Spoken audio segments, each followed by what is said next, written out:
રૂપે આજે આપણે સે જુદો કહી શકાય એવો ઉપક્રમ રચવા જઈ રહ્યા છે. આમ તો યોગેશ વૈદ્ય આપણા સૌ માટે નવું નામ નથી, કારણ કે એમનો પહેલો કાવ્ય સંગ્રહ ભટખડકી એનું વિમોચન આ પરિસરમાં કરવામાં આવ્યું હતું અને ત્યારે એક નવો અને બળકટ અવાજ આપણી વચ્ચે આવ્યો. ભટખડકી ડિસેમ્બરની પરબની અંદર જ્યારે પ્રકાશિત થયું ત્યારે મને જે અનુભવ થયો તો એવો થયો હતો, જે સાહિત્યના સામયિકો વાંચે છે એમને ખબર હોય કે કેટલા બધા સામયિકો કેટલા બધા મહિનાઓ સુધી તમે એની કવિતા વિભાગ વાંચ્યા કરો ને, પછી એમાંથી ક્યાંક ક્યાંક થોડીક કવિતા સાચવવા જેવી, વાંચવા જેવી, મમળા જેવી આપણને લાગે. એટલે વર્તમાન પરિસ્થિતિમાં તો એવું છે કે સાચી કવિતા વાંચવા માટે થઈને કેટલું બધું તમારે વાંચવું પડે નકામું. અને આમાં હું સોશિયલ મીડિયાને તો લેતો જ નથી, કારણ કે એમાં તો જે કચરો ઠલવાય છે એમાં તો એ તો પરિસ્થિતિ સહન થાય એવી જ નથી. પણ સામયિકોમાં પણ આ પરિસ્થિતિ બને છે. ઘણીવાર આખી ગઝલમાં એકાદી પંક્તિ કંઈક ચમકારો થાય એવી હોય. એવામાં જ્યારે પરબના એક ડિસેમ્બર, મને સાલ યાદ નથી, થોડા વર્ષ પહેલાની, એમાં ભટખડકીના સોનેટ પ્રકાશિત થયા હતા અને ત્યારથી આ સર્જક, ત્યારે સર્જકથી હું પરિચિત નહોતો, પણ મને થયું કે આ એક જબરજસ્ત સર્જક છે ને એનો પ્રવેશ થયો છે. પછી તો મળવાનું બન્યું, પછી તો ભટખડકીનું વિમોચન પણ થયું અને એ રીતે એમની સાથેનો જે નાતો છે એ પ્રગાઢ બનતો ગયો. પણ જ્યારે એક દીર્ઘ કાવ્ય, બહુ અઘરી અને મોટી કવિ પ્રતિભા માગી લે છે કે એક કથાને તમે પ્રવાહિત કરતા રહો અને એની સાથે સાથે કવિતાનો અનુભવ કરાવે એવી પદાવલીઓ તમે રચતા રહો. તો એ રીતે આજે નેખમના જે એક બે અર્થ છે એમાંનો એક મુખ્ય અર્થ છે ઊંડો ધરબાયેલો ખીલો. બીજો એક અર્થ થાય છે નેસ. તો એ રૂપે યોગેશ વૈદ્ય જે છે એ ગુજરાતી કવિતાના પ્રદેશમાં એક નવી, હવે પછીની જે પડઘા પડવાના છે ને એની શરૂઆત રૂપાયતનમાંથી થઈ રહી છે એવું મને ચોક્કસ લાગે.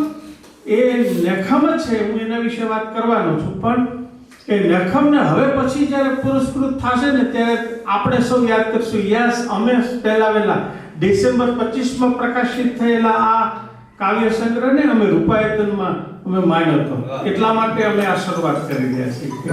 અને બીજું, હેમંતભાઈનો અમારો એક વિચાર એવો આવ્યો કે બીજા આખા ગુજરાતી સાહિત્યમાં ચંદ્રકાંત ટોપીવાળા ઓવારી જાય, દુરારાધ્ય વિવેચક છે, અને પછીથી ચંદ્રકાંત ટોપીવાળા ઓવારી ગયા છે ને એ કોક સાંભળે ને એટલે નેખમનું મૂલ્ય વધી જાય એવી ચંદ્રકાંત ટોપીવાળાની છાપ છે. કારણ કે ટોપીવાળા એમને કોઈને પેલું થાય નહીં.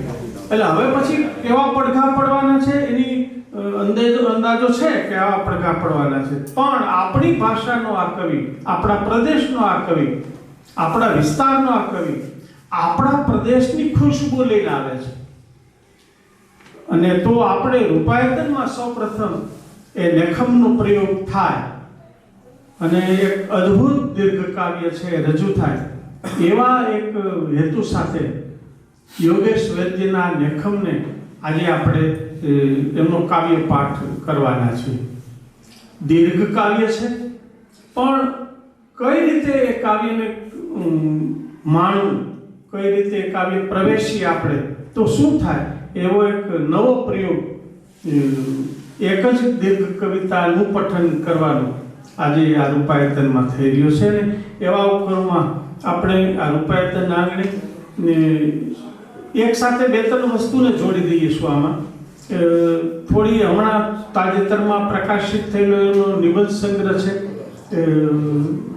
નવો ઉતારો. તો અમારા રૂપાયતના જ અમારા સદસ્ય જેવા ભૂષણભાઈ છે એ થોડી વાર એની પણ વાત કરશે. એ પણ શું છે નવો ઉતારો, ગદ્યની સાથે આ સર્જકે કેવી રીતે કામ કર્યું છે. એ ભટખડકીની પણ યોગેશભાઈ પઠન કરવાના છે અને નેખમ એનું પઠન. આવો એક ઉપક્રમમાં યોગેશભાઈ આજે આપણી વચ્ચે છે. ત્યારે રૂપાયતન સંસ્થા વતી હું રૂપાયતનના ટ્રસ્ટી અને ગીર ઉપર જેમણે પીએચડી કર્યું છે એવા શરમણભાઈ સોલંકીને અનુરોધ કરું છું કે યોગેશભાઈનું આપ સ્વાગત કરો.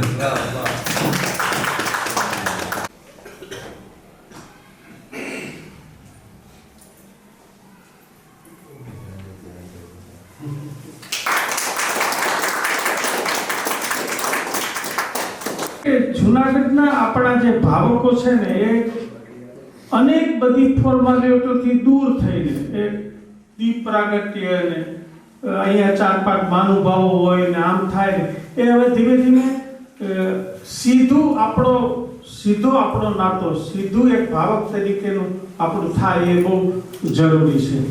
અને હવે આપણે સમયના પણ એક એવા પડાવમાં છીએ કે જ્યાં બિનજરૂરી બધું છે ને કાટછાટ કરીને વ્યવસ્થિત રીતે આપણે જે કેન્દ્રિત થવું છે, જે બાબતમાં કેન્દ્રિત થવું છે એ બાબતમાં કેન્દ્રિત થઈએ.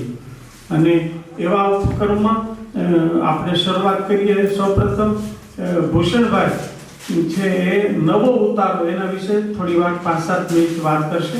અને એ રીતે આપણે એક અત્યાર સુધી હજી તો આ શરૂઆત છે એમ આપણે કહેવું જોઈએ. હવે પછી વળી પાછા કંઈક નવા સ્થિત્યંતરો યોગેશભાઈ રચશે. એ તો પ્રતિભા એવી પ્રકારની છે ને કે પ્રતિભા જ એને હક નહીં લેવા દે એમ માનવા. તો આવો ભૂષણભાઈ, તમે પેલા નવો ઉતારો વિશે થોડી વાત કરો. યોગેશભાઈનું નવું સર્જન અને એમનો રૂપાયતન સાથેનું ઋણાનુબંધ આ કાર્યક્રમની સૌ પ્રથમ વાર જાણ થઈ ત્યારે જ એમ થયું કે હવે આજે સમય આવ્યો છે. 3 એપ્રિલ 2024 બુધવાર નવા ઉતારાના એ જ પીડબ્લ્યુડી ગ્રાઉન્ડની અંદર જ એક ભવ્ય આયોજનમાં પહેલીવાર આ પુસ્તક વિશે વિગતવાર માહિતી મળી.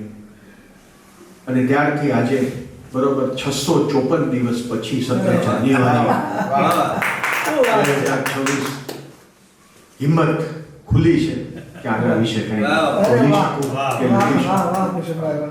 ભૌગોલિક અંતર જોવો તો વેરાવળ, બગસરા, મોરબી, વેરા એક ત્રિકોણ રચાય. સાયકલ ઉપર જાઓ તોય 654 દિવસ ન થાય. પણ એ પુસ્તકના પાને જે શબ્દો છે, જે લાગણી છે, ખરેખર એમ થાય કે આ લખ્યું છે યોગેશભાઈ, પણ આમાં ક્યાંક હું છું, ક્યાંક ભૂષણ ઝાલામાં છે. કારણ કે વેરાવળ માટેનો કે મોસા બગસરા માટેનો જે સ્નેહ યોગેશભાઈનો છે એવો જ સત્તાવાર જન્મસ્થળ જુનાગઢ હોવા છતાં એવો જ નાળ સંબંધ કહેવાય એવો મારો ઉના માટે છે. અને યોગેશભાઈના વેરાવળ અને બગસરાના એક વર્ણનમાં મેં મારા ઉનાના દિવસોને, મારા શૈશવના દિવસોને મેં યાદ કર્યા છે. અને આ પ્રથમ નિબંધ સંચય યોગેશભાઈએ જ્યારે વાચકોને આપ્યો છે એ એમના 50 વર્ષોના અનુભવની મૂડી છે. ઘર, શેરી, સમાજ, બજાર, સ્વજનો, પ્રિયજનો, પર્વ પ્રસંગો, આ દરેક બાબતોના વર્ણન વાંચતી વખતે એવું નથી કે એ સતત તમને જકડી રાખે છે. વચ્ચે વચ્ચે તમને એક વાચકને સ્પેસ આપે છે, થોડી જગ્યા આપે છે કે પોતાના અંગત મનોવિશ્વમાં પણ થોડી વાર ડાયવર્ટ થઈને વિચારવાનું, પોરો ખાવાનું જગ્યા આપે છે કે આ યોગેશભાઈએ જે લખ્યું છે એ તો મારી જ વાત છે. આમાં ક્યાંક હું મારી જાતને કે મારા ભૂતકાળને હું જોઉં છું. એવી બળકટ અને એવી જબરજસ્ત રીતે નવા ઉતારાને યોગેશભાઈએ આપણા સુધી પહોંચાડ્યો છે. માણસની જેમ જ દરેક ગામને, દરેક શહેરને પણ પોતાનો અતીત હોય છે, ભૂતકાળ હોય છે. વર્તમાનમાં ટટ્ટાર ઊભીને ગમે એટલી મોજ કરીએ, પણ એમાંથી અતીતનો સ્મૃતિઓ, અતીતની યાદો જો ખેંચી લો તો વર્તમાનમાં કંઈ આપણી પાસે રહેતું નથી. નાનપણમાં પાટીપેનમાં જે કકો બારકડી જે લખ્યા હોય એ કાલાંતરે, સમયાંતરે ભૂસાતા જાય છે, ક્યાંક જમા થતા જાય છે. પણ એક તબક્કો જિંદગીમાં એવો આવે છે કે જ્યારે એક ઇમ્પ્લોઝન થાય છે, અંતઃ વિસ્ફોટ તમારી લાગણીઓનો, તમારી સ્મૃતિઓનો થાય છે. અને ત્યારે કાળસંદૂકમાં ધરબાયેલા અતીત છાતીના પ્રત્યેક સફેદ વાળને ફાડીને ધગધગતા લાવવાની જેમ બહાર આવે છે. અને ત્યારે આવું સર્જન થાય છે જેને આપણે નવો ઉતારો તરીકે ઓળખીએ છીએ. ઊનનો એક મોટો દડો બિલાડીના બચ્ચાને આપી દો અને રમતું રમતું જેમ એને ધીમે ધીમે વિખાતું જાય, ઉકલતું જાય અને વસ્ત્રો શબ્દના સોયાથી ગૂંથાતું જાય અને વાંચતા ક્યારે આંખો ઉપર ભેજ છવાઈ જાય એની આપણને પણ ખબર ન રહે એવા અનેક શબ્દો, ચિત્રોનું, પ્રસંગોનું વર્ણન એ આ નિબંધ સંગ્રહની સૌથી મોટી વિશેષતા મારા મતે છે. એક વખત જે જિંદગી તમે જીવી ગયા છો, જે બાળપણ, જે શૈશવ, કૈશોર્ય, કોલેજ, સ્કૂલ, એ બધું તમે પસાર થઈ ગયા છો એમાંથી. પણ અમુક તબક્કે જ્યારે એ બધી વસ્તુને બીજી વાર જીવવાનો મોકો મળે છે અને એને અભિવ્યક્ત કરવા માટેના શબ્દો તમારી પાસે હોય અને ત્યાર પછી એ બધું ઠાલવી દીધા પછી જે એક હળવાશ જે મનમાં જે થાય છે, એ હળવાશ કંઈક બીજા નવા સર્જન માટેની જગ્યા કરતી જાય છે. અને એનો જીવંત ઉદાહરણ આજે લેખમ સ્વરૂપે યોગેશભાઈ પાસેથી આપણે સાંભળશું. સૌથી પહેલું બાળપણની સ્મૃતિનું લીલા રંગની બારીવાળા ઘરથી જે આ નિબંધની શરૂઆત થાય છે એ છેલ્લે અંતિમ પાના ઉપર શાંત, સૌમ્ય અને શાશ્વત સફેદ રંગ સુધી એ પહોંચાડવાની, જીવનના અનેક રંગોને એક અલગ રીતે પ્રગટ કરવાની યોગેશભાઈની આવડત અને એમની દૈવી બક્ષિસને હું આજે આ મંચ ઉપરથી સલામ કરું છું. પીડબ્લ્યુડી ઓફિસવાળો ડેલો, આડેધડ લગાડેલી લાકડાની પટ્ટીઓ, કોઈ કારની થપાટથી સાવ ધરબાઈ ગયેલું, દટ્ટન થઈ ગયેલું કોઈ જાહો જલાલી ભર્યું નગર અને વર્ષો પછી એનું ઉત્ખનન થાય, વર્ષો પછી એના અવશેષો જેમ બહાર નીકળે અને સમયનું ઝાંખું થઈ ગયેલું ધૂંધળું પણ એમને એમ અક્ષત રહેલું નકશીકામ કે લાકડાની થોડી અણઘડ રીતે ગોઠવાયેલી પટ્ટીઓનો આગલો વિસ્તાર, એક મોટો ઓરડો, એની બાજુનો ઓરડો કે જેનો રસોડા તરીકે ઉપયોગ થઈ શકે, બહાર બે ઓરડાની પહોળાઈને આવરી લે એવી ઓસરી, એની પાછળ એટલો જ ખુલ્લો વાડો. આ એક શબ્દ જ્યારે વાંચીએ ત્યારે એક વાચકને તો એ ઘરની અંદર ચક્કર મારતા હોય એવી જ અનુભૂતિ થાય, પણ અંગત રીતે મને, હું આ નવા ઉતારાથી એટલો હિપ્નોટાઇઝ કે એટલો પઝેસ હું શું કામ છું એની આપને વાત કરવા માંગુ છું કે બે કાકાઓ અને 4 ભાઈઓના બહોળા પરિવારમાં, મારા પરિવારની વાત કરું છું, મારા પપ્પા પછી એકદમ નાની ઉંમરથી જે મારો વાંચવાનો, પુસ્તકો વાંચવાનો, અડુક્યા દડુક્યા છેદ છબાથી લઈને એ વાંચવાનો જે શોખ હતો એ ક્યારેક કોઈ સમયે પરિવારમાં થોડો હળવી મજાકનો વિષય પણ બનતો. પણ એ વખતે એક વ્યક્તિ જે હતા, મારા ફુવા, લેટ એચ.એન. ખારોડ, કે જેને અમે દિવાકર ફુવા કહેતા, જે વેરાવળની ગર્લ્સ હાઈ સ્કૂલમાં એમણે ઘણા વર્ષ શિક્ષક તરીકે સેવા આપી. એમણે નાનપણથી જે મારા વાંચનના શોખને, વાંચનની ભૂખને એમણે જે બિરદાવી હતી અને જે ઝવેરચંદ મેઘાણી લાઇબ્રેરીનું ભવ્ય વર્ણન વૈદ્ય સાહેબે કર્યું છે, એ લાઇબ્રેરીમાં મારા ફુવાની સાથે અનેક કલાકો મેં પસાર કર્યા છે. એટલે કદાચ આ પુસ્તક મારા અંગત અનુભવને કારણે પણ મારી ઘણું નજીક છે.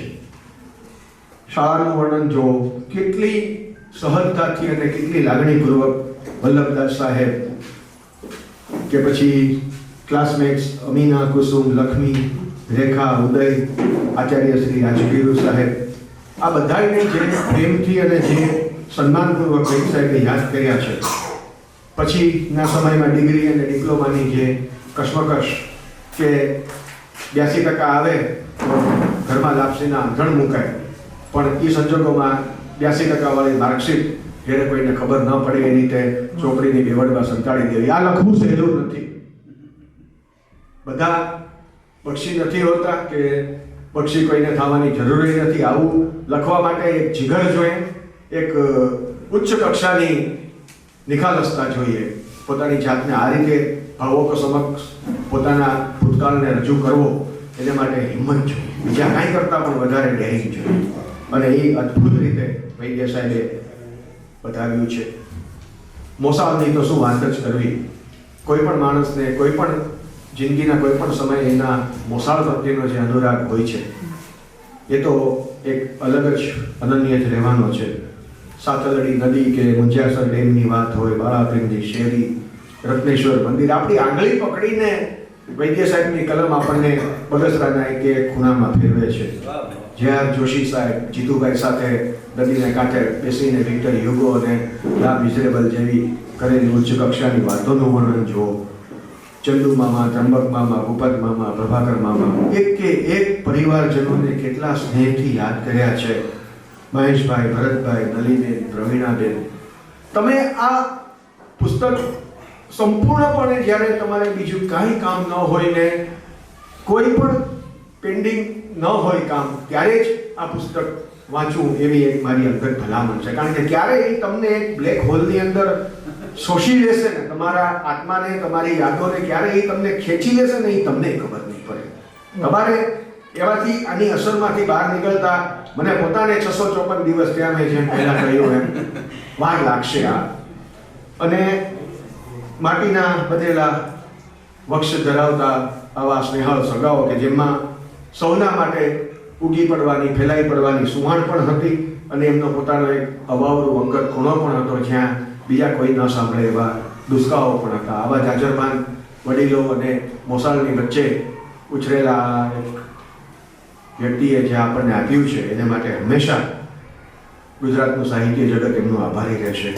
વેરાવળ સાથે પણ એમનો જે અનોખો પુરાણાનું બંધ છે, સાવરકર તરણ સ્પર્ધા હોય કે ડાયમંડ ગુલશન અને સોમનાથ ટોકીઝ હોય, વેરાવળના એક ખૂણાને એક ગલીને વૈદ્ય સાહેબે અદ્ભુત રીતે આત્મસાત કર્યો છે અને એનું વર્ણન વાંચવું એ એક અનુભવ છે. બસ મીડિયાનો દરિયા કિનારો, પારધીનું તીર વાગીને ઘાયલ થયેલા યદુનંદન કૃષ્ણ એ દેહોત્સર્ગનો પીપળો, ચૌલા દેવીના નુપુરનો રણકાર હોય કે જીવન અને મૃત્યુ વચ્ચેની એક અવસ્થામાં એક ઉપદેશ આપી રહેલા યોગેશ્વર ભગવાન કૃષ્ણ હોય, આ જેટલી અનુભૂતિઓ વૈદ્ય સાહેબે વર્ણવી છે એ તમામ જગ્યાએ આપણામાંથી બધા ત્યાં પ્રવાસે એકથી વધારે વાર ગયા જ હશે, પણ એ જગ્યાને આત્મસાત કરીને એ જગ્યા સાથેની નાળ સંબંધને જે રીતે પ્રસ્તુત કર્યો છે આ નિબંધ સંગ્રહમાં, ખરેખર ખૂબ જ અદ્ભુત છે. અને ત્યાર પછીનો જે એમની જિંદગીનો નિર્ણાયક તબક્કો કે કાઠિયાવાડના દરિયા કિનારાના વેરાવળથી કચ્છને અડું કરતા અને થોડા કથોરા એવા મોરબી શહેર સુધીની એમની યાત્રાનું વર્ણન, પીજીમાં પ્રભાબેન કે દિલીપભાઈનું રસોડું હોય કે એક દૈવી સંકેત હશે કે 11 ઓગસ્ટ 1979ના દિવસે બનેલી ગોઝારી મચ્છુ ડેમની દુર્ઘટનાના 3 દિવસ પહેલા સાતમ આઠમની રજાઓને ધ્યાનમાં રાખીને મોરબીથી વેરાવળ આવી ગયા અને મોરબીમાં જે હોનારતથી એના સમાચાર એમને પોતાના ઘરના સલામતી ભર્યા વાતાવરણમાં જાણવા મળ્યા. પણ એ સમય સુધીમાં મોરબી સાથેનો, એન્જિનિયરિંગ કોલેજ સાથેનો સ્નેહ એટલો બળકટ બની ગયો હતો કે એ હોનારતમાં એમણે કોઈ પોતાનું સ્વજન ગુમાવ્યું હોય અને પોતાના ગમતા શહેરની આવી હાલત જોઈને એમને જે સ્પંદનો થયા, એમને જે દુઃખ થયું, એમનું વર્ણન કહેવા બેસીએ તો ઓછામાં ઓછી અડધી કલાક જોઈએ, પણ આપણે વૈદ સાહેબને સાંભળવાના છે. પણ આ તો આજે આવો પ્રસંગ હતો અને વડીલ શ્રી હેમંતભાઈ અને મહેતા સાહેબનો મારી ઉપરનો અનુરાગ કે મારી વિનંતીને એમણે માન આપીને ભટ્ટ નવા ઉતારા વિશે થોડું બોલવાની મને પરમિશન આપી અને જેટલું બોલ્યો એના કરતાં 10 ગણું વધારે મેં નવો ઉતારો વાંચતી વખતે અનુભવ્યું છે.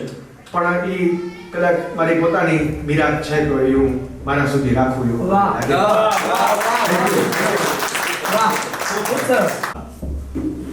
51માં નર્મદ ગુજરાતી સાહિત્યમાં પહેલો નિબંધ લખ્યો.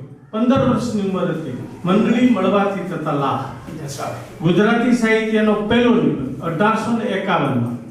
એની પહેલા પશ્ચિમની અંદર મોન્ટેન, જેને નિબંધનો પિતા કહેવાય છે, આપણે જ્યારે હજી મધ્યકાલીન વાતાવરણ છે એ સમયે મોન્ટેન ત્યાં નિબંધો લખે છે, પર્સનલ એસે નામ આપે છે.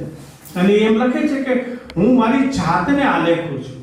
આ નિબંધ, આ લખાણો, એસે શબ્દ નથી હજી મળ્યો ત્યારે મોન્ટેન નિબંધો લખે છે. ત્યાંથી ગુજરાતી સાહિત્યમાં નિબંધની શરૂઆત થઈ અને પ્રારંભમાં સમયની જરૂરિયાત પ્રમાણે નર્મદે, મણિલાલ વગેરે વગેરે સમાજ સુધારાને કેન્દ્રમાં રાખીને કેટલાક નિબંધો આવ્યા. પછી પેલું વળું ફેરવું આપણે ત્યાં કાકા સાહેબ કાલેલકરથી, કે જેને લલિત નિબંધ કહેવાય, સર્જનાત્મક નિબંધ કહેવાય, એવા પ્રકૃતિ સાથેના નિબંધો આપણે ત્યાં કાકા સાહેબે. એ પછી હું ઝડપથી મારે 2 વાત કરવી છે, એટલે બાકી નિબંધના સ્વરૂપ ઉપર મેં પીએચડી કર્યું છે. એ પછીથી ઉમાશંકર આવે છે અને એ હ્યુમન બીઈંગની વાત કરે છે, માનવીય સંબંધોની વાત, ઈશા મુર્શિદા અને અન્ય વગેરે વગેરે અદ્ભુત નિબંધો ઉમાશંકર આપે છે, જે માણસની સુગંધને લાવે છે. પછી આપણે ત્યાં એક બીજો જે છેલ્લો પડાવ આવે છે, સુરેશ જોશી, જેનો સંબંધ આ નવો ઉતારો સાથે આપણે જોડી શકીએ. ભાષા અર્વાચીન યુગની અત્યંત સર્જનાત્મક ભાષા. ભાષા પોતે ટેસ્ટી બને, નિબંધનું મેટર ટેસ્ટી બને, પણ એની અભિવ્યક્તિ પણ ટેસ્ટી બને. એવું લાગે આપણને કે આઈસ્ક્રીમ આપણે કપમાં ખાઈએ ને ત્યારે કપ એમને મળીએ છે, વાહન એમને મળીએ છે, આપણે આઈસ્ક્રીમ ખાઈ લેતા હોઈએ છીએ. પણ એક એવો સમય એવો કે જે કોનની જેમ ભાષા આવી. આઈસ્ક્રીમ તો ખાવાનો, કોનનો પણ ટેસ્ટ લેવાનો, ભાષાનો પોતાનો ટેસ્ટ લેવાનો. એટલે ભૂષણભાઈ ગુજરાતીના અધ્યાપક નથી, એટલે આ વાતને હું નવો ઉતારો સાથે એ રીતે જોડું છું. નવો ઉતારોની મેટર એક વસ્તુ છે, પણ એ મેટરને જે ભાષા દ્વારા, જે ગદ્ય દ્વારા રજૂ કરી છે, ગદ્ય પોતે ટેસ્ટી બને છે. તો એવો આની સાથે એનું અનુસંધાન છે. નિબંધ આટલા વર્ષ પછી આ કક્ષાએ પહોંચ્યો છે. હવે એટલે એક નવો ઉતારો આવે છે ત્યારે ખરેખર ભાષાનો નવો ઉતારો છે.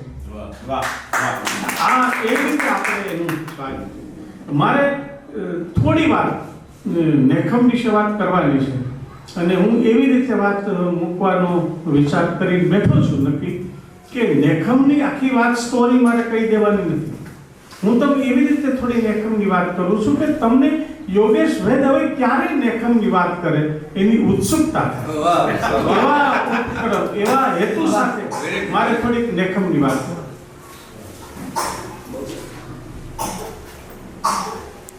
ને ત્યારે એની સોફ્ટ કોપી મને યોગેશભાઈ વોટ્સઅપમાં મોકલી દીધી. એ પહેલું રીડિંગ અને પછી લેખમ પ્રકાશિત થયું એટલે જિજ્ઞાસા અને ભાવક તરીકે વાંચ્યું અને પછી અહીંયા આ ઉપક્રમ રચાયો એટલે 2 વાર વાંચ્યું એટલે 4 વાર લેખમમાંથી પસાર થયો. હજી કેટલી વાર થાય છે એ નક્કી નથી, કારણ કે કેટલાક મિત્રો એવા હોય છે. એક વાર તો મારી દીકરી સાથે આખું વાંચ્યું. એટલે આ બધું લેખમ મેં તમને કહ્યું એમ એ ઊંડો ધરબાયેલો ખીલો નેસ જે તમે નિમંત્રણ પત્રિકા આપણી જે જોઈ છે એ નિબંધન પત્રિકા એમને નથી. એનો એક એક શબ્દ બિલકુલ વિચારીને મૂક્યો છે. અજોડ પ્રકૃતિ, અબોધ પ્રકૃતિ ને અજોડ એની સંસ્કૃતિ આ કયા પ્રકારની છે અને એના જીવનનું સત્ય શું છે, એના જીવનનું સૌંદર્ય શું છે, એના જીવનનો સંઘર્ષ શું છે, આ બધું જ એક એક શબ્દ છે ને એ આ લેખમને કેન્દ્રમાં રાખી એને મૂક્યા છે. એનું જીવનનું સત્ય શું છે લેખમ. જો શરૂઆત કઈ રીતે થાય છે, હું આખી તો આ ક્યાં છે આ ગીરનો પ્રવેશ, ગીરમાં પ્રવેશ કરે છે, ગીરમાં આપણે પ્રવેશ કરીએ છીએ. કેવી રીતે છે તો કે આપા દરિયો ઘૂંઘવે, ઓલી પા ગિરનાર, વચમાં જંગલ ગીરનું ઝીલતું નભનો ભાર. તો પેલું પગથિયું આપણને ચડાવે છે, આપણે પ્રવેશીએ તેમ લાગે કે યસ આ પેલું પગથિયું આપણે લઈએ છીએ. આ ગીર હું આગળ વધું છું, પણ આ જે જીવનનું સત્ય છે આ છે, નેડો જીવતો રાખવા પાકા બંને પક્ષ, ખમા ગીરના રાનને જીવતા રહેજો પક્ષ. આ પક્ષ છે અને અંદર રહેતા લોકો એની વચ્ચેનો જે નાતો છે, આ નેડો કયો છે? એક આગળ એક પંક્તિ તમે કહો જેમાં કે છે જ્યારે બાળકનો જન્મ થાય છે ત્યારની પંક્તિ ક્યાં છે? વાઢું કુમળું નાયડું છીટો નેડો એક. ઈશ્વરની સાથેનું માતાના ગર્ભનું અનુસંધાન છૂટો છે. વાઢું કુમળું નાયડું છીટો નેડો એક, ગીરથી નેડો બાંધતા બાંધું જીવતરે. આ નેડો નાયડો છૂટો છે અને ગીરની સાથે હવે એનો નેડો છે. જેમ વાં ચસ ધાવીને બાળક ઉછળતું હતું, હવે આ ગીરને ધાવશે. આ આખી વાતને કહેવા માટે ખાલી એક જ પંક્તિ છે કે આ નેડો, હવે આ નેડો. તો આ નેડો જીવતા રહેજો પક્ષ. અને છેલ્લે એક બહુ સરસ પણ ગમે એવી મારે, હું વચ્ચે એની વિશેષતાની વાત કરવી છે મારે. એ આ રીતે છે કે કવિ છે ને એ આમાં જ્યાં અલંકારોનો ઉપયોગ કરે છે, કેવા, હવે એની યાદી આપવાની પણ જરૂર નથી, એટલા બધા છે. પણ સર્વાકાને હું જે કહેવા માંગુ છું એ છે, એની એક પંક્તિ છે ને બિલકુલ સર્વાકાને સાંભળવી પડે, નકર વહી જાય તો રહી જાય એના જેવું લાગે આપણને. અને જે અલંકાર એ ઉત્પ્રેક્ષા હોય, એ રૂપક હોય, પણ એ તમામ અલંકારો ગીરની ભોંયમાંથી ઉગી ગયા. સૌથી વધુ મહત્વની વાત હોય ને તો આ છે, એના એક અલંકાર ગીરની બહાર નથી ગયા. એક ઉદાહરણ આપું, જો તમે કે છે સરસત મારી જીભ પર કરો બેસના એમ. અહીંયા દ્રષ્ટાંત અલંકાર કેવી રીતે છે? સરસત મારી જીભ પર કરો બેસના એમ, ભીની સવારે ગીરની ઓસમાં ઉતરે હે. જેમ આમ ઉતરે ને એમ તમે મારી જીભ પર. એક પણ જગ્યાએ એક પણ અલંકાર સાહેબ ગીરની ભોંયની બહાર નથી. અને એટલા માટે મેં તમને વાત કરી, કવિતા એટલે એની આ કથાને ખાલી લઈ લેવાની નથી કે આમ હતું પછી એમાંથી આ જન્મ ને એનો છોકરો, બે પેઢી ના, એ પેઢીની પ્રોસેસ છે. અને એનો જે સ્વાદ છે, એની ભાષાનો જે સ્વાદ છે, કવિતાનો જે સ્વાદ છે, એ બહુ મહત્વનો છે. તો આ રીતે છે. અને મેં તો યાદી કરી છે, એ મારે નથી અત્યારે તો કેવી. ગહેકા વનમાં મોરલા ચહેકા કાબર ગીર, સુડા નભ પહોંચી વેળા ગજવું આખું ગીર. પ્રકૃતિ એટલે કઈ રીતે આવે સાહેબ? હું તમને ખાલી કહું કે ગીરના પક્ષીઓ કેટલા, આખા સંગ્રહમાંથી મેં યાદી કરી તો ગીર દૂધરાજ, સુડા, મોર, પપૈયા, સમળી, વલા, સુગરી, કલકલીઓ, તેતર, કાળોકોશી, ચકવા, બગલા, ગીધ, લયડા, ચંદુર, સુડા, કાગડા. સાહેબ એક પણ ગીરની બહાર અને એક પણ બાદ નથી. અને એ બધું કવિતાની શરતે આવ્યું છે. આ યાદી રીતે નથી, કવિતાની શરતે. પ્રાણીઓ કેટલા? તો કે સાવર, ભેંસ, ગાય, શિયાળ, ઝરખ, સસલા, હરણ, નીલગાય, સાવર, દીપડા, વાનર, ભેંસના પાછા નામ આવે, ઢીંગલ, ઢેબર, તીલડી, ભૂખર, ભૂરી, લેફુડી, એવા એ પણ. એટલે આ બધું જ ભેગું થઈ અને ગીરની સંસ્કૃતિ ઉભી કરે છે. ગીરની સંસ્કૃતિ જ આપણે કહી છે આ છે એની. પછી ખડ કેટલા ગીરના કવિતાની શરતે આવતા, ઘઉંડું, ધ્રોપડ, કણેર, ઝીંઝવો, શાલીમાર, લાપડીઓ, ડાભુરીઓ, ધ્રો, ઘાબાજરીઓ. તો જ્યારે એનો જે નાયક છે ને એને જ્યારે દીપડી ઘા કરે છે ત્યારે ઘાબાજરીથી હાજો થાય છે. સાહેબ લોક એટલે આ છે, લોકની સંસ્કૃતિ આ છે. એનું તબીબી ક્યું, ગીરની તબીબી વિદ્યા કહી તો કે આ ગીરની તબીબી તો એ પણ છે આમાં. તો આ બધું જ ગીરના ખડવેલા, ગીરના સરીસૃપો, કીડી ખાવથી માંડીને નેળા, હેઠાડી, ઘૂસ, શેળા, પાટલા ઘો, ઝાડવા, બકુલ, આશિત્રો, બેડા, અરીઠા, બીડી, કોરડ, ખેર, બાવળ, ગીરની નદીઓ, મછુદરી, રાવળ, હિરણ, ધાતરડી, અરડક, શિંગવડો, જમજીર, કોસ્યો માંડીને. તો આ જે આખી સૃષ્ટિ છે એ જે રીતે ગીરની ભાતે એનું સૌંદર્ય કેવું સાહેબ, કવિને જ્યારે જગ્યા મળે ને કે અહીંયા હું આ શૃંગારને આ રીતે વ્યક્ત કરી શકું છું ને, ત્યારે સંયમિત રીતે વ્યક્ત કરવું ને એ એનું આપણા લોકગીત લોક સાહિત્યમાં એક દુઓ છે કે છે કે પેલો પોરો છેલ્લો પોરો દિલનો કિરિયા જીમણવાર તન ચોખા મન લાપસી નેણા ઘીની ધાર. સાહેબ શૃંગાર તો આમ વ્યક્ત થવો જોઈએ, એ ત્યારે એને કહેવાય શૃંગાર. એ ઉઘાડો ન હોય. અને પછી ચોથો પોરો રેલનો, ચોથો પોરો રેલનો બાર તળે કાગ ધન સંભાળે કંચો પીવ સંભાળે પાક. સાહેબ આમ કહી શકો તમે. અને એ આપણી અને એ આ કવિને ખબર છે કે કઈ રીતે વ્યક્ત થાય. શૃંગાર વ્યક્ત કરવો હોય તો કઈ રીતે કરવો, એની વાત એ કરશે એટલે હું એમાં નથી જતો. અને ગીરના તમામ માની લો કે કઈ કેવી સંસ્કૃતિ છે.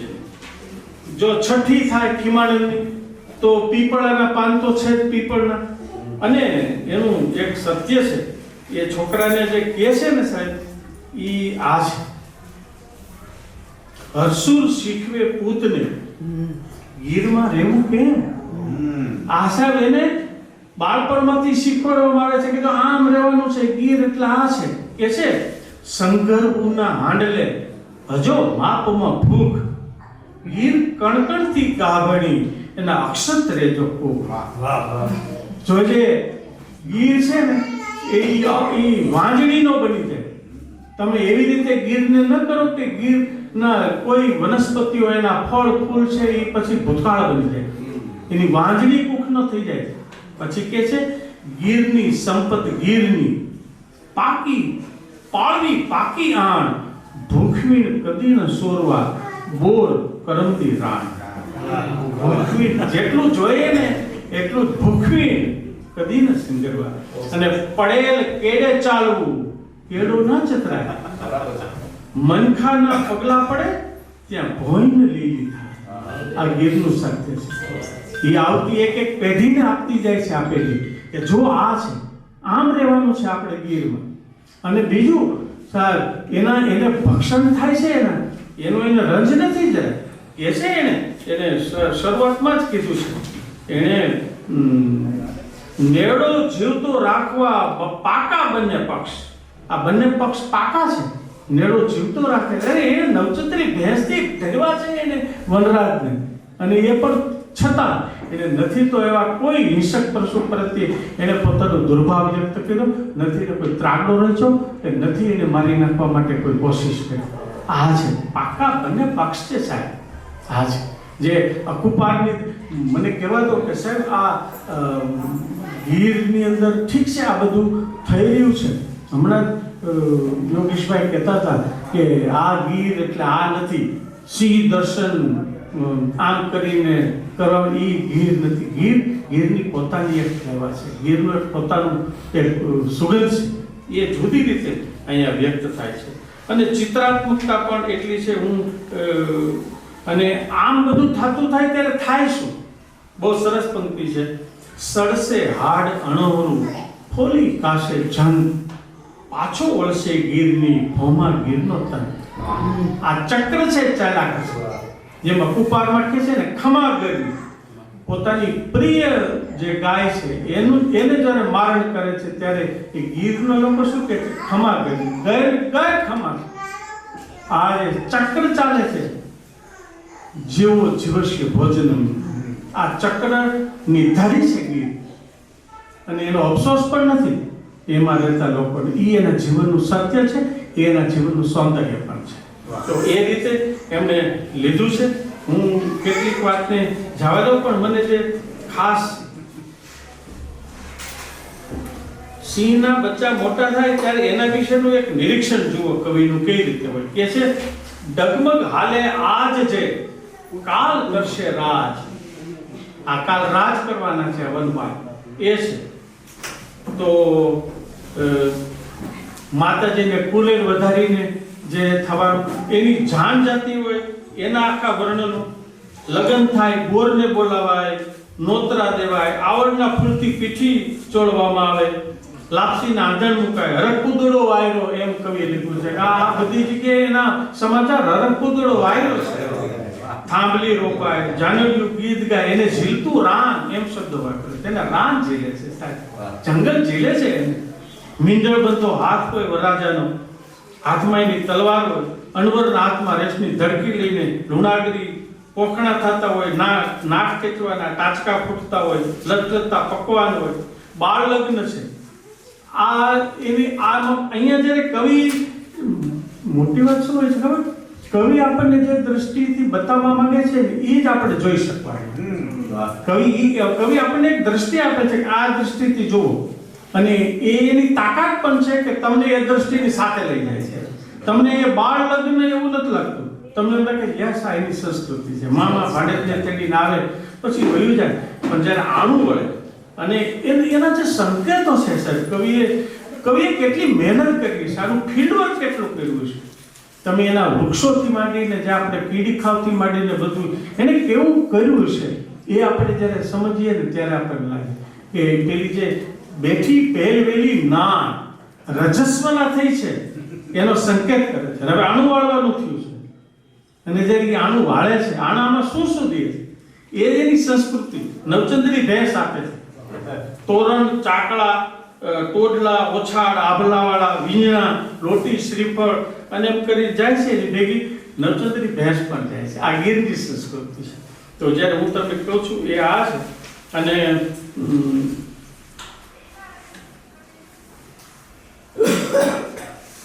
મેં તમને કહ્યું એમ કે સજીવારો પણ આવે, તો ગીરનો સજીવારો પણ કેમ હોય? એલવી જોજો, પાકટ થયા સૌ વૃક્ષો, ઘાટો થયો ઉગારો, કડ ભાંગેલા પગની હારે વન્ય પડ્યો પનારો.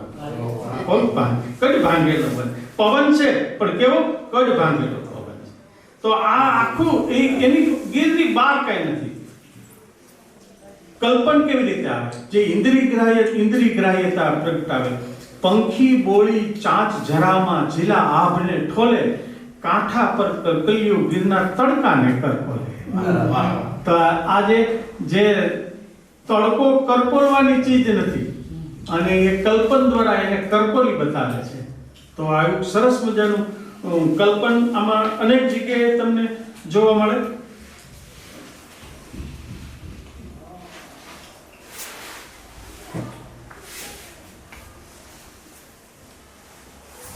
માલ મનક જીવ જાળવા સૌનું ઢાકન ગીર, કોણ ભરે જે આવમાં ગીરવીન મીઠા ખીર.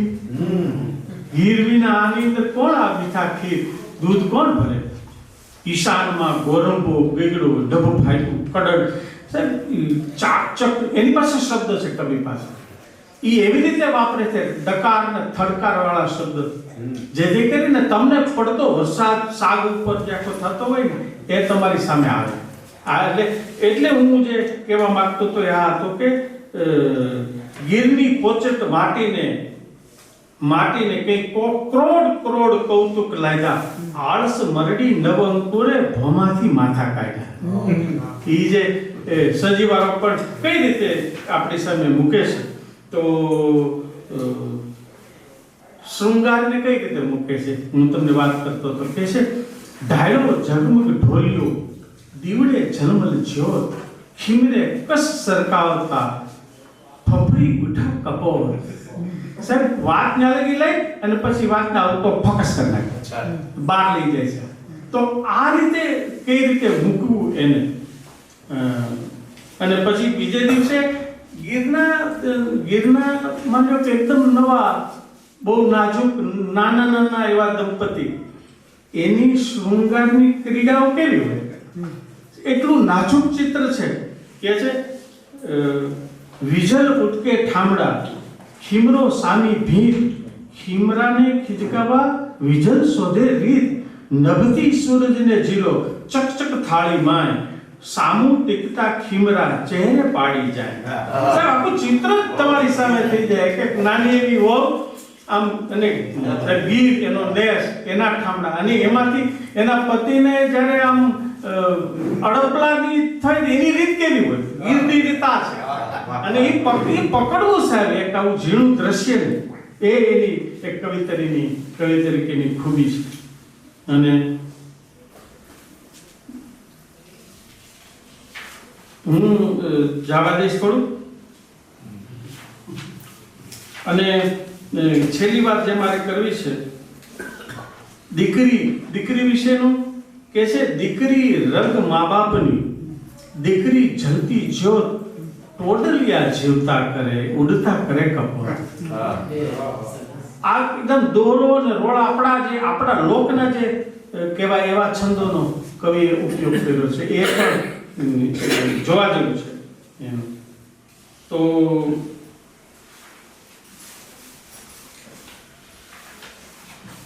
છેલ્લે જે એક વિશેષતા છે એ છે 10 મિનિટ 10-15 થઈ ગઈ છે.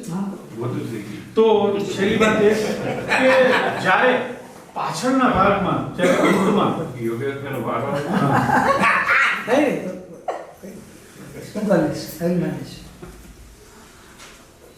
આપણને કહેજો કે મને રોકે લગાડે, આંખોથી થઈ જાય છે મુજ નશો વધારે. તો છેલ્લે જ્યારે એ નેસના ઉચાળા ભરે છે ત્યારે બે વિશેષતા મને કવિની લાગી છે.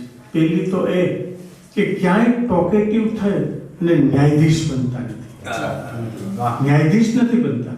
ક્યાંય એમ કહેતા નથી કે આ ખાતાવાળાએ જે આ બધું કર્યું અને અંદરથી માલધારીને કાઢ્યા એ સારું થયું ખોટું થયું. કવિનું એ કામ નથી. કવિ આપણને એક બતાવી દે અને તમે વાંચો ને અને તમને ખાલી એક હાઈકારો નીકળે, આમ તો ન કઢાય હો. સાહેબ આ અંદરથી તમારામાં એક અવાજ નીકળે, આમ તો ન કઢાય હો. આ જે કરી શકે ને એ કવિ સારા. ભરી શકે તો પાછો બંદૂકમાં ફડાકો, ત્યારે કવિ તું સાહેબ. આ બંદૂક ફડાકો છે ને એ અંદર ધરબી શકે છે આ કવિ. અને એટલા માટે છેલ્લે તો આપણે એટલું જ કહેવું પડે કે આ લેખન એ ખાલી એક કાવ્ય સંગ્રહ નથી. ગુજરાતી કવિતાના પ્રદેશમાં યોગેશ વેદની કવિતાનો નેખમ છે. એને ઊંડો ધરવેલો એક ખીલો છે અને આ ખીલો ગુજરાતી ભાષા છે ત્યાં સુધી તો ઉખડવાનો નથી. મને લાગે છે કે થોડીક પ્યાસ તમારામાં એવી હોય કે બસ હવે ચાલો જટ નેખમમાં જઈએ. તો એટલા માટે યોગેશ વૈદ્યને વિનંતી કે આપની રીતે કથા પણ થાય અને એનું સૌંદર્ય અને જે રીતે આપને અનુકૂળ લાગે એ રીતે હવે નેખમ છે એને આપણે છે. સ્વાદિષ્ટ રસોઈનો નમસ્કાર. સૌથી પહેલા તો હું આ રૂપાયતનની ભૂમિને વંદન કરું છું. એટલા માટે કે આ ભૂમિમાં ગાંધી વિચારો સિંચાયા છે. હું જ્યારે અહીંયા આવું છું ત્યારે આ ભૂમિએ મને કંઈક ને કંઈક આપ્યું છે. હેમંતભાઈ, હું જ્યારે અહીંયા સાહિત્ય પરિષદનું અધિવેશન હતું ત્યારે આ જ સામેના ગ્રાઉન્ડના પંડાલમાં બેસીને મને વિચાર આવ્યો કે મારે નિશંદનનું ઈ સામાયિકના રૂપે એને પ્રગટ કરવું છે અને બીજે દિવસે એના માટે કરવું છે. ખડખડકી પ્રગટ થયો અને અહીંયા જે રીતે એને પોખવામાં આવ્યું, હું બિલકુલ એ ઋણ સ્વીકાર કરું છું કે એ ઘટનાએ મારામાં એક નવું જોમ એનો સંચાર કર્યો અને આજે હું નેખમ લગી નવા અવતારા અને નેખમ લગી પહોંચ્યો. તો હું હેમંતભાઈ અને રમેશભાઈ અને સમગ્ર રૂપાયતન પરિવારનો તો આભાર માનું જ, પણ ફરીથી આ ભૂમિને પણ પ્રણામ કરું. કુશળભાઈએ જે રીતે નવો અવતારો વાંચ્યો અને જે રીતે જોયો એ ખરેખર મને ખૂબ જ સ્પર્શી ગયો અને ખૂબ જ સ્પર્શી ગયો છે. ખૂબ ખૂબ આભાર તમારો પણ.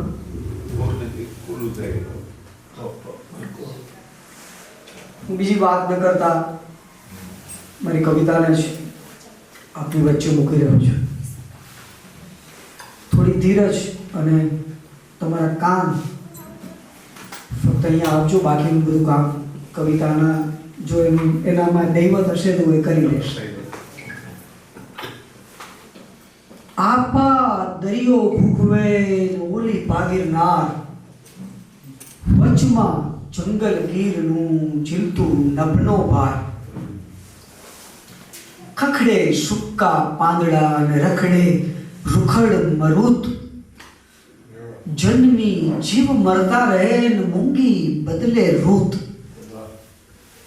પૂચર ખૂંદે ભોઈને ખગગણ ગજવે આપ, જળચર જરમાં સંચરે ભરચક આખું ગાભ. વૃક્ષ વેલ ખડ પાંદડા સોનલ વર્ણા બીડ, ઉભરે અનગળ જીવડા ભોણમાં સરવી ભીડ. સાવજના ભણકારમાં ઊભા અક્કડ કાન, ફાળ ભરે પડવારમાં પડમાં વીરમે રામ. અંતરિયાળે નેસડા ભાગા બરછટ લોક, રણજણ રણકે ઘંટડી ને ભાંભરતા જોક.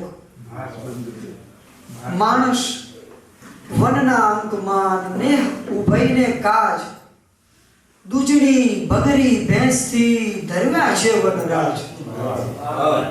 નેડો જીવતો રાખવા પાકા બંને પક્ષ, ખમ્મા ગીરના રાણને જીવતા રહેજો પક્ષ. ગીરમાં ઉજળી આઠમી બરછટ પેઢી સાત, માંડીને કરવી અહીં વનવાસીની વાત.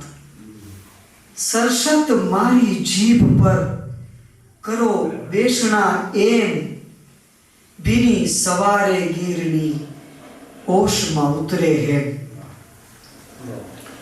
પહેલો સર્ગ.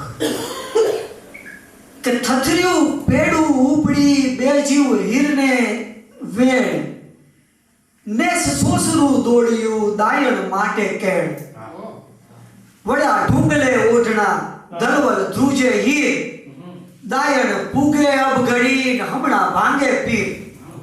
સાસુ દેવલ બાઈનો હરખ ન જાલ્યો જાય, હરસુરને ઘર ઘોડ્યું ખમ્મા મોગલ માય. ઉભડક બેઠો આંગણે રાહ જુએ હરસુર, પડકે ખળખળ મોકળો ચોગમ વન ઘેઘુર. પો ફાટ્યો સો આવ્યો નરવો બાળા સાદ, જાણે છાતી સોસરો વરસી ગયો વરસાદ. વાઢ્યું કુમળું નાયડું, છૂટ્યો નેડો એક, ગીરથી નેડો બાંધતા બાંધ્યું જીવતર છે. ઉઠો પછેડી ઝાટકી ઉતાવળો હરસુર, આડો ઘરનો ઉંગરો ખાડે ઘોડાપુર. દોડી આવી માવડી લઈને સાકર થાળ, દુખણા લીધા સામટા ફૂલજો બાળ. સાકર વેચી દેશમાં માત ચડ્યું પટકૂળ, ગુલાલ થઈને ગીરમાં ઉડી રાતડી. ગહેક્યા વનમાં મોરલા ચહેક્યા કાબર કીર, સુડા નભ પહોંચી વળ્યા ગાજુ આખું ગીર. પડખે દૂધમલ દીકરો ધાવણ ઉભર્યા થામ, ચહેરો મોહરો બાપનો લીધો માતનો વામ. જાગે એકલ ખોરડું જલમલ પ્રજળે રાત, સવાર પડતા પામતું ફળિયું કેસર ભાત. છઠ્ઠી ને દી નેસમાન તેડાવ્યા બારોટ, ગોખીનો લઈ છોકરા મૂકે થાનકે દોટ. ચડ્યો બળુકો જાળવે તોડ્યા પીપળ પાન, ઢળ્યા ફળીમાં ખાટલા ને સુંઢાડ્યા મહેમાન. પીપળ પાને સાથ્યા કર્યા ચાંદલા ચાર થઈ લોટાડે પાટલે પાલો ઢાંક્યો ભાર ઓળી જોડી ઝૂલવી વિધિ પધાર્યા ઠામ હિરલ દેના બાણનું પડ્યું ખિમાનંદ નામ જોડી ઝૂલતી ડાળીએ જલમલ જબકે છાય હાલડા હેઠે ચડ્યા જંગલ ઝોલા ખાય રોતા વીરને કાંખમાં તેડી ભમવે બેન પીપી બજાવે પાનની ભાંગે વીરનું વેર કંદોરો કેડે ભમેન રમે નાગડો નંદ ખંચન સોહે ગાલમાં મોઢું મલકે મંદ રગદોળાતો ધૂળમાં ભરીને મુઠ્ઠી ખાય કોઢેથી એ જોઈને વળી કાઢવી માય ધાવણ છૂટતા થાનથી પડે જો અળગું બાળ છાતી સરસો ચાપતી ઓળે વાકા વા કાં પકડાવે છેડ કાં બેસાડે કેળ કોડે ભેંસું દોતા છોડે મો પર છેડ ખભે બેસાડી બાપને ખભે બેસી બાપને નિરખે વન ચોફેર ચોગમ ખખડે સાગડા મૂંગા ખીચડા ઘેર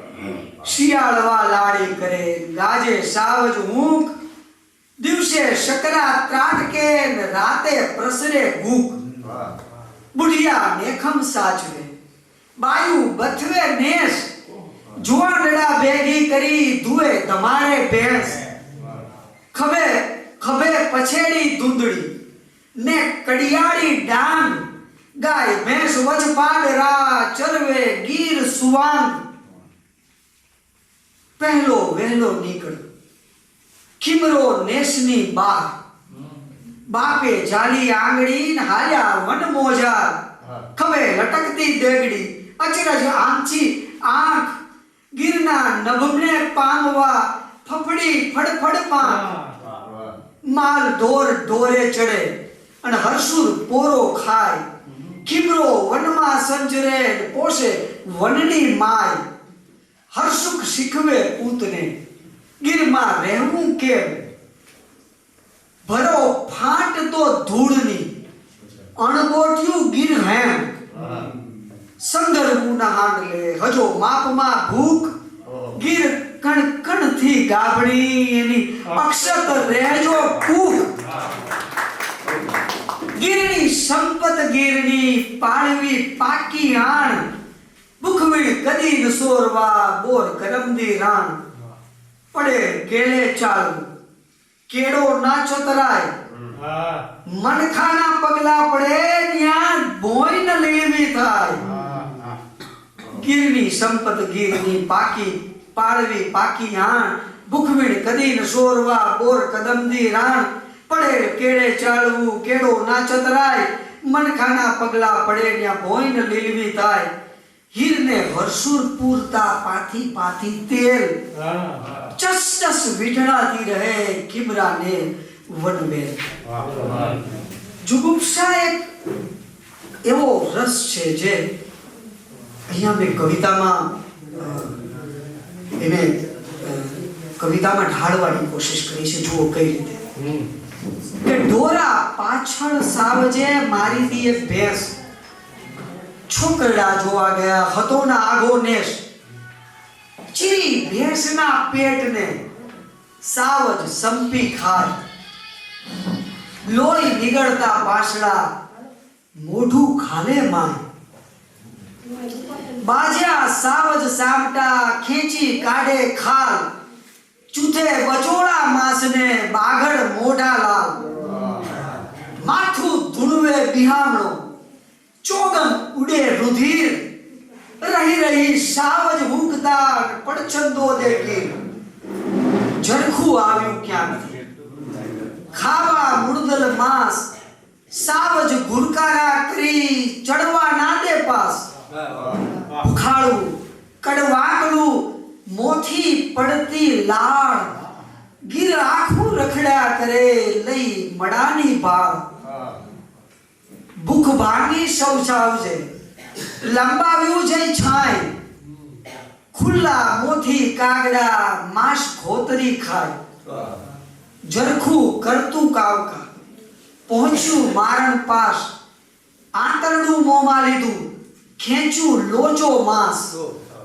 જરખ નખેદો છોડતું, સાવજ અથરો થાય, આંતરડું લઈ ભેંસનું જરખું દોડી જાય, વારા ફરતે શિયાળને લોમડ સાધે લાગ, ખેર ખટાવો ઉતર્યા ગીધડે પડવ્યા ભાગ, સિંહનું એઠું ઓરશે લોમડ જરખ શિયાળ, કડકડ ખાસે હાડકા જરશે રાની લાગ, સડશે હાડ અણોસરું પોલી ખાશે જંત, પાછો વળશે ગીરની ભોમા ગીરનો તંત, શિયા છાયડા ગીરના સરવી ગીરની રૂત, વનવાસી ગીરંકમાં પાલવ ઢાંક્યા પૂત, એકલ કેળો ગીરનો ઔઢવ ઓઢ્યા સાગ, ફૂમતા ટોપી વાંકલી ઓઢી આવ્યો ફાગ, હરસુર છોડી ડાળ્યું ફળીએ ખેંચે ખાટ, સૂરજ સુખનો નીકળ્યો હીરને ઊંચે લલાટ, ધીમે ધીમે આચરે દૂરની દિશમાં ઝાંક, નભ જાણે કે ગીરના હરણ બાળની આંખ, ખુલ્યો કે હમણાં ખુલશે બીડ્યા હોઠનો ભાર, રણજણ ખખડાવતું ફરે, રણજણવું ખખડાવતું ફરે અગોચર દ્વાર, જાગી ગણગણ ગુંજતી મધમાખીમાં ખંત, ઉજમ ઉબડ્યો ગીરને આવી ચડી વસંત. હવે જો વસંત કેવી છે આ રોળા છંદમાં, અને પોફાડ્યા પરમાણ ટપુસિયા ઉડ્યા ઉગમણે, જાગીને ફફડાટ વિસ્તર્યો ડાબે જમણે, પ્રસરી ઊંડી આંચ ખરેલા પાન ખખડિયા, ચેતન આવ્યા જાણ સંચર્યા થુંબા થડિયા, વનનો બદલ્યો રાગ જીલીને વેળા મલક્યા, ખુલ્યા સામટા સૂર ગળા હોશેથી હલક્યા, કૂપળ ફૂટી ક્રોર ઉભાઓ વારા કોળ્યા, આવી આવડમાં હિરણમાં નભને ઢોળ્યા, ગોરડ ગાંગડ ખેર બોરડી રોણ હળદરું, ઓઢી ઊભું વડ ખેપટનું વસ્ત ભૂખરું, તિલે ટેકરે દૂર બભૂક્યા અગ્નિ બાર્યા, ધૂણે ખાખરા પંડે લાગ્યા દવના માર્યા, એકલ કંટે ફૂલ માંજરી કાંડા ઢાકે, ધીમે ખેરવે શાક હવાએ પંજરી ફાંકે, ખીડા શેમડે ફૂલ રક્ત ફૂટ્યા ફણફળતા, ખંતેલી મગમાર ગીત જોડે ગણગણતા, લટકે પીળી ઝૂલ ઝૂલવે ઝૂલ ઝુકવે ગળમાળા, ખીલ્યા કરમદે ફૂલ કુણા થયા જરડા ઝાડા, અરડું છે ઓસાણ ફૂલના લચો હરીઠો, પંખી માંડે ગોઠ કોલને કરતા મીઠો, શેઢાડી